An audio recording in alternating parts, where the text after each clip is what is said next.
بڑا انٹرسٹنگ معاملہ ایک سامنے آیا ہے، یہ خط سامنے آیا ہے جس میں پریکٹس اینڈ پروسیجر ایکٹ کے تحت جو کمیٹی بنی ہے جس میں جسٹس منیب اختر اور جسٹس چیف جسٹس تو ہیں اور ہمارے جج صاحبان سینئر ترین جو جج صاحبان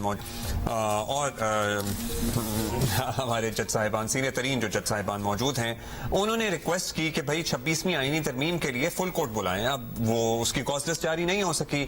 اب کیا معاملہ ہے؟ کیونکہ 26ویں آئینی ترمیم ہونے کے بعد اٹ سیلف جو آئینی معاملہ ہے وہ تو آئینی بینچز کو سننا ہے. یہ ہمارے اسپیشل کورسپونڈنٹ ہے عبدالقیوم صدیقی صاحب. سو انہوں نے آلریڈی ریکویسٹ کی چیف جسٹس سے، اس کے بعد وہ نہیں ہوا تو انہوں نے اپنی کاز لسٹ جاری کرنے کے لیے اجلاس کیا. ذرا سمجھا دیجیے یہ ہوا کیا یہاں پہ؟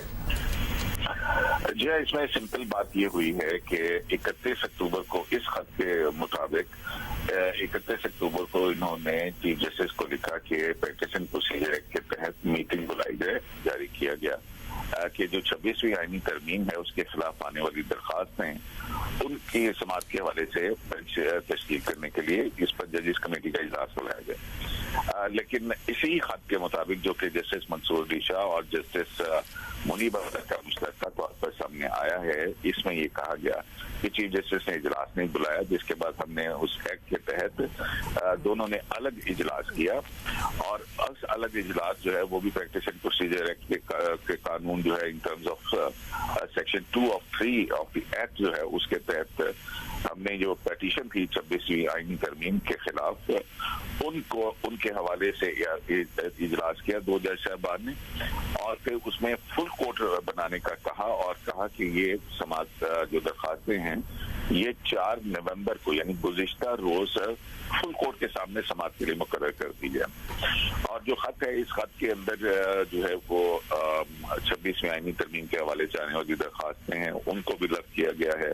اٹیچمنٹ کے حوالے سے میٹنگ بلانے کے لیے جو وجوہات لکھی گئی وہ بھی اس خط کے مطابق اس خط کے ساتھ چیف جسٹس کو اٹیچ کی گئی ہیں، اور کمیٹی کا جو ڈیسیژن ہے کہ کیوں وہ سننا چاہیے وہ بھی لگایا گیا ہے.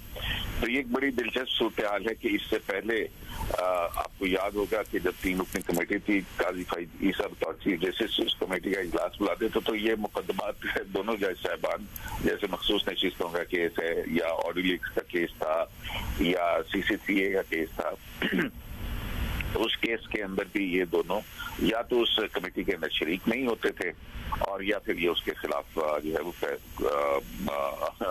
ہوتے تھے اور یا پھر یہ اس کے خلاف جو ہے وہ کہتے تھے کہ ان کو چھٹیوں کے بعد لگایا جائے.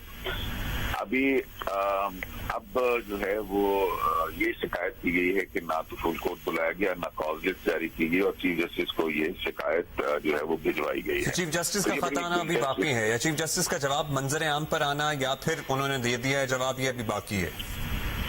یا یہ دیکھیں کیونکہ کہا یہی جا رہا ہے جو کہ مختلف حوالے سے باتیں ہیں کہ جب یہ خط لکھا گیا تو چیف جسٹس نے یہی کہا کہ اب اس مقدمے کو آئینی بینچ جو ہے وہ تشکیل پا جائے گا، اس کے بعد سنا جائے گا. اور اس لیے شاید جو ہے وہ آپ نے دیکھا کہ آج جو ہے جو JCP ہے جوڈیشل کمیشن آف پاکستان جو کہ آئینی بینچز کی تشکیل دے گا 2 بجے اس کا اجلاس بھی ہونا ہے. It's going to be an important day. Thank you Karim Siddiqui. بڑی انٹرسٹنگ ایک صورتحال اگین. اچھا، ان دا مین ٹائم جی آپ کو یہ بھی بتائیں کہ 26ویں ترمیم کی منظوری کے بعد حکومت کا اعتماد آسمانوں کو چھو رہا ہے.